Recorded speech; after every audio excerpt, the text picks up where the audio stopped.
Okay, hello everyone and welcome. This video is going to introduce you to the English Second Language and Enriched English Second Language programs for high school or secondary school in Quebec. So as we go through, we'll have a look at some different aspects. Okay, first thing to notice is in high school English, there are 5 years of English in high school. There are 5 years in total in high school. There's cycle 1, and yeah, these ones are divided into 2 cycles. Elementary was just divided into 3 cycles, grade 1 and 2, grade 3 and 4, grade 5 and 6. Because there's 5 levels in high school, it's divided into 2. So cycle 1 is secondary 1 and secondary 2. So the equivalent of grade 7 and grade 8.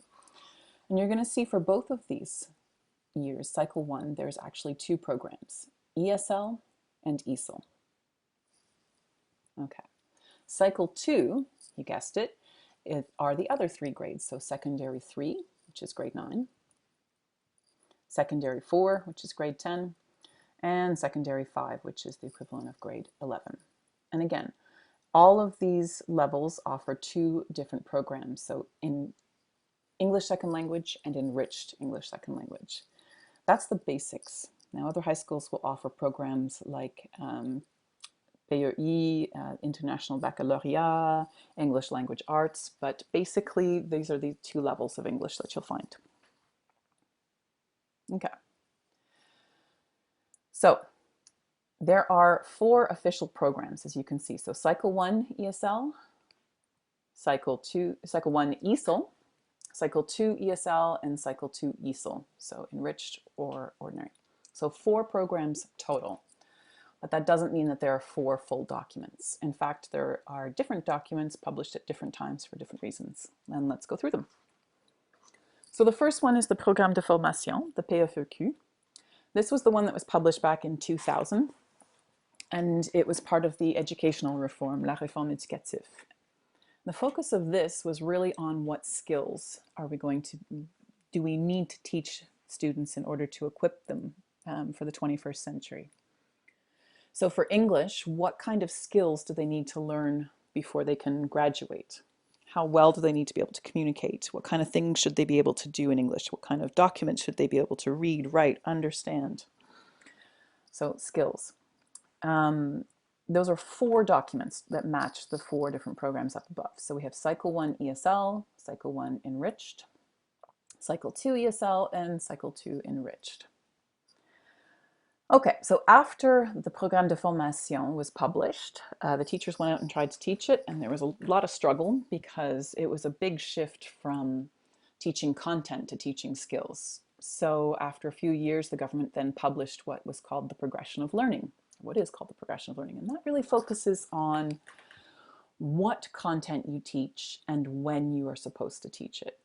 So in elementary, you saw this document, and it covered things like what grammar points should we be teaching in grade 1 and 2 and 3 and 4 and 5 and 6, what vocabulary should you be learning in each year, grade 3, grade 4, what kind of expressions and functional language. And so they have the equivalent one for high school as well. And these are 2 documents. So rather than publishing them by cycle, they publish them by program. So there's only 2 documents here. There's ESL for cycle 1 and 2, and then there's ESL, Enriched, for cycle 1 and 2. The 3rd document that was published was the Framework for the Evaluation of Learning. So there's only one. It's pretty simple and straightforward. Essentially, it takes the 3 competencies that we develop in the PFEQ, and it tells you what you're looking for when you're giving grades. And that's for ESL and ESL. And it also talks about the weighting of the 3. And finally, the échelle de compétences, so the competency scales, really work nicely with the Framework of Evaluation of Learning. They were published much more recently.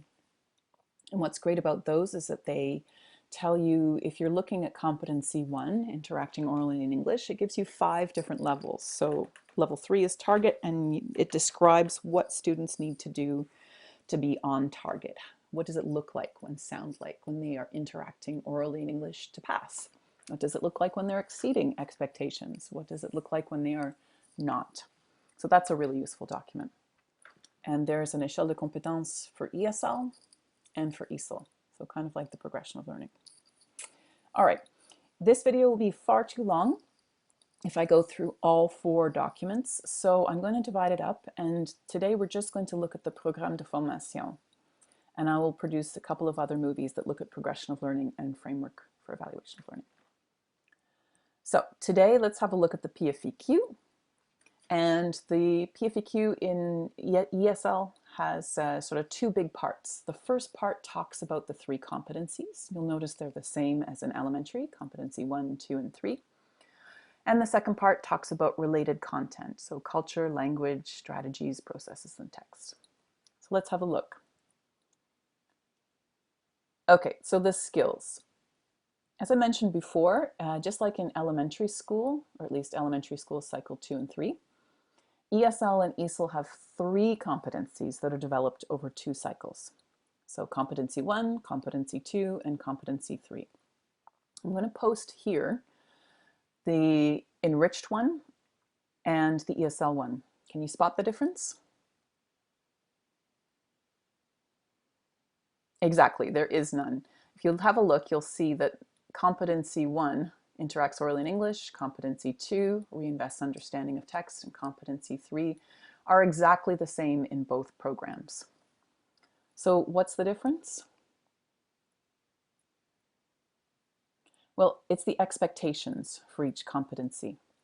So in Enriched, of course, we're going to expect more from the students than we are in ESL. And a great place to understand this, all 4 programs from the PFEQ, if you look at all 4 documents, they have this common introduction that really explains the core Enriched programs quite well. I'm going to highlight a couple of important things for you here. So as we may have discussed in class, the ESL students have usually completed an intensive English program, so what we commonly call the bain linguistique in elementary school, or they have had other enriching experiences. So for example, they've lived in a country where English is spoken, or they have an English-speaking parent at home, or they're just particularly bright and really enjoy English.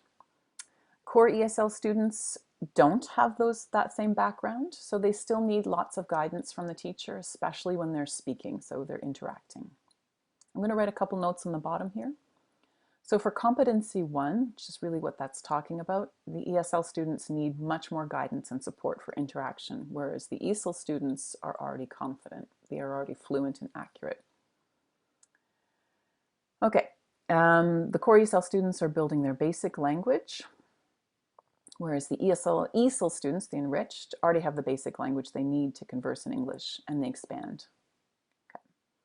So for competency 2, which is where we look at text, so we interact, explore, and respond to texts, what used to be called reading. They explore authentic text. High school is different from elementary in that. So you're really looking at real texts and not modified ones that are written by English speakers for English speakers. So popular text, like media texts, literary text, and information-based text are the 3 kinds. ESL students exploit a much broader range of text types than ESL students do. And they're expected to do more complicated responses and tasks. So much more critical thinking, more engagement in more difficult kinds of texts, higher level. So competency 2, my note at the bottom is that ESL students are exploring a broader range of text types, and they're expected to have more complicated responses. For competency 3, core ESL students are still starting from models at the beginning, and then they're adapting and learning to become more confident in their writing. ESL students, of course, start with a larger language repertoire, so really the focus for competency 3, writing and producing texts, is to become more creative and develop their personal style. ESL students are also better able to notice their own errors, and you're going to start training them to offer corrective feedback to their peers. Don't expect them to be able to do this on their own. You do have to teach them how to peer edit. Okay, so I'm noting here, competency 3, ESL students use models, whereas ESL students are writing creative texts and can do self and peer editing. Okay, so very quickly, just have a quick look at the competencies again. These are the same competencies as in primary and the same competencies between the programs. The expectations are different. So competency 1 interacts orally in English.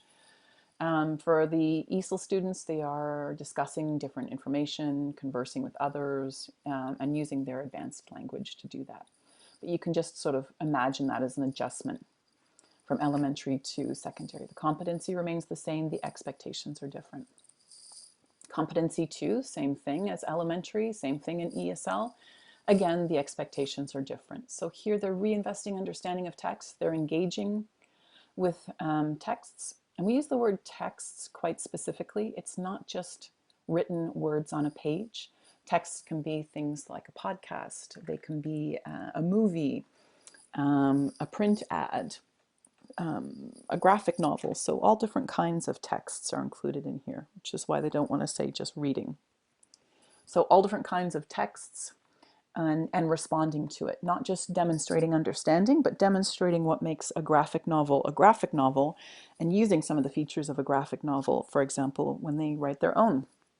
Enriched and produces texts. They also use information from different sources. In fact, the end of year exam for the ministry almost always involves students reading several different kinds of texts on the same topic. So listening to a podcast or reading a magazine article and a persuasive essay, for example, and then asking them to use the information from these texts and write a persuasive essay that follows the structure of a persuasive essay, but uses ideas from the texts. So that's a reinvestment task. Yeah, so we talked about a variety of different texts, and they are selecting, organizing information. So that's a reinvestment task. Competency 3 is just like in elementary and just like in ESL is writing and producing text. So they're in ESL, the big difference again, expectations. The expectations are that they will write a well-structured text with expanded language that's pertinent to the context and audience. So they understand that if they're writing a story to elementary students, that their language and the format of their story is going to be a lot different than if they're writing a persuasive essay for adults. Their texts are well formulated, easily understood, and they can integrate feedback. So you get a sort of sense of that. Okay. So we talked about the 3 competencies. Take a breath, pause if you need to, and come back. We're going to talk about the second half, which is related content. So in related content, there are 5 different things. The first one is culture. And culture is culture with a capital C, so English language cultures, but also different kinds of English language cultures outside of our familiar ones from Quebec. So things like Australian or New Zealand or South African Englishes, or English from the Deep South, Indian English, subcontinents, all of those. So there's English languages spoken from around the world, and it's part of our look is to look at all the different cultures there. The aesthetic part of culture touches on things like cinema. So the language of cinema, how is cinema constructed? You can read film as a text. So shots and angles and lighting, editing, you could do that for 5 years. Literature, we're going to talk more about that too, and how literature can become a window into different cultures. Music, of course, it's a great way of expressing culture. And media, so media literacy, personal favorite of mine. Sociological aspect of culture, so how texts can reveal things about interpersonal relations, customs from around the world, how people relate, what are the different family setups from different cultures, what are the different things that we do when we enter someone else's house, for example. In some places we take off our shoes, in others we don't. The history and geography, social skills, how do we take turns, how do we disagree politely in English, and of course humor, which is very, very culturally specific. Okay, so we looked at culture, and the next big category is your language repertoire. And language repertoire consists of 2 or 3 main things. So just like in elementary school, And in the ESL program, you have functional language. Just have a quick look here at the Enriched high school ones. It's a lot different than sort of just sharing your opinions. It's providing feedback, which you notice was, of course, a part of the writing process. Promoting collaboration, reflecting on your personal development, making personal links. So you can see again, although the structure of the program is the same from elementary and the same from ESL, the expectations are different for the Enriched. They're higher. They're expected to do more. So I'm going to write a couple of notes here. So for culture, we're looking at other Englishes from around the world. We're looking at things like cinema, literature, and music and media, history, geography, language repertoire, the functional language, different kinds of functional language that reflects what they're expected to do, but also more sophisticated phrasing, which we're focusing on. Okay, the next page continues looking at our language repertoire. So we have other vocabulary, and it's not really very specific. It talks about vocabulary discussing text, and I think they keep it deliberately vague. Talk about that a bit more with the progression of learning. Language conventions, and this is the category, this is the third one. So we have culture, we have language repertoire, and we have language conventions. So this is where we typically find things like grammar. And I want to take a moment here to talk about corrective feedback and the way that we approach grammar. So in the ESL program, language conventions do talk about pronunciation and intonation and focus on form. So what is focus on form? So the whole idea of taking a grammar point, the present perfect, and teaching it explicitly to students. Okay, today in class, we're going to learn the present perfect tense. This is how it's formed. This is when you can use it in a sentence. Now let's have a quiz and go on. We don't do that in high school, and we're not supposed to as part of the reform, not even with ESL and not with ESL. So focus on form is the idea that it's more communicative teaching. The idea is we draw our students' attentions to the form and structure, so it's much more inductive, really within the context of interacting. Again, the primary focus is on communicating the meaning of the message. So as students are speaking, or especially when they're writing, we have a look and see what errors they're making that are impeding the comprehension of the message. So as they're writing something, are there mistakes that are really stopping us from understanding what they're trying to say, that are making the reader confused or impeding the clarity of the message? Okay, that's what we're looking at. When they're focusing on the form, the grammar item is always based on errors committed by the students. So we don't decide we're going to teach the present perfect. We read what they're writing and realize that, oh, you are having issues with capitalization. And the problem with that is that we don't realize it's a proper noun. Or you're having problems with the verb tense, which is difficult because I'm not quite sure when your event is happening. So let's have a look at that. So they're contextualized and not treated in isolation. So exactly, so we are not deciding today we are teaching present perfect tense. Okay. When the students make these mistakes, we're going to use explicit feedback techniques. So we're going to, when they're talking, we're hopefully going to clarify or remind them, I think you meant to say, or can you repeat? But honestly, this is more often done in written form, so in C3, so that the teacher can draw the student's attention to a couple of the common mistakes, yeah, and make a couple of notes so that the students notice it, become aware of it, and start to correct it themselves. The idea is that we really want the students to learn how to make a conscious effort to use the correct form. So we get into C3, hopefully I'll have a chance to talk to you about portfolios and that kind of approach. So the students become less dependent on the teacher and start correcting themselves. As a teacher, you're probably going to want to also do diagnostic tests. So you get the students to write writing samples in class. And if you notice that a lot of them are making the same errors, then you can have a task. Then you can say, okay, I've noticed that a lot of you are struggling with the present perfect tense. Now let's have a look and see. So you show them examples of some of the mistakes they're making, get them to notice the mistakes, figure out why it's a mistake, and then teach your lesson. But not unless you've noticed a large group of them are doing it. Okay? So then the students who are committing those errors can focus on the tasks and they have to be based on actual student errors so that they're meaningful. Okay. The final thing to notice are language registers. So most kids are really good at the informal and slang language register, but in ESL especially, we want them to notice that the kind of language you use is contextual. So in a job interview, just in the same way you're not going to walk in with ripped jeans, you're also going to not use informal language when formal language is called for in your writing and in your speech. And that's a really good conversation about why swear words are appropriate with your friends, but not with your teacher. Audience and context. Okay, that was a lot. So we have culture from the last. Our notes continue. So we have culture, we have language repertoire, higher level vocabulary. We're talking language conventions, grammar focus on form, not isolated grammar lessons.